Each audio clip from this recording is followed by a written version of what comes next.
Hello students, welcome in my video. आज की इस वीडियो में हम करने वाले हैं डीएवी क्लास 8 का नैतिक शिक्षा पाठ 13 के सारे प्रश्नों के उत्तर करेंगे। पाठ 13 हमारा है आश्रम व्यवस्था। तो चलिए इसके सारे प्रश्नों के उत्तर हम देखते हैं। तो पहला प्रश्न हमारा है, आश्रम व्यवस्था क्यों आवश्यक है?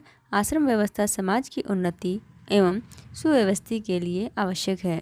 प्रश्न 2, चारों आश्रमों के नाम लिखें तथा उनकी आयु सीमा बताएं। पहला, ब्रह्मचर्य आश्रम जन्म से 25 वर्ष तक, गृहस्थ आश्रम 25 से 50 वर्ष, वानप्रस्थ आश्रम 50 से 75 वर्ष और संन्यास आश्रम 75 से जीवन पर्यंत तक।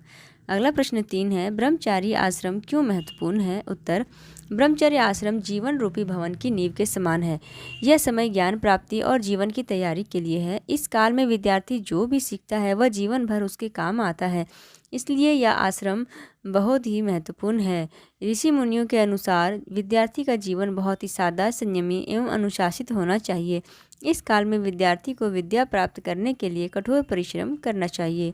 अगला प्रश्न 4, गृहस्थ आश्रम को सबसे ऊंचा और श्रेष्ठ क्यों माना जाता है? उत्तर, गृहस्थ आश्रम को सबसे ऊंचा और श्रेष्ठ माना जाता है क्योंकि बाकी 3 आश्रमों के मनुष्यों के लिए भोजन, वस्त्र तथा अन्य आवश्यकताओं की व्यवस्था गृहस्थी ही करते हैं।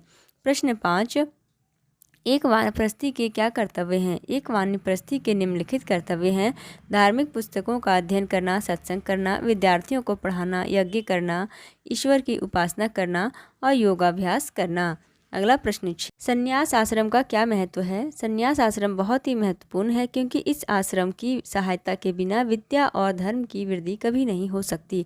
सत्य का उपदेश करना तथा वेदादि सत्य शास्त्रों का विचार करना और प्रचार करना ही एक सन्यासी का परम कर्तव्य है।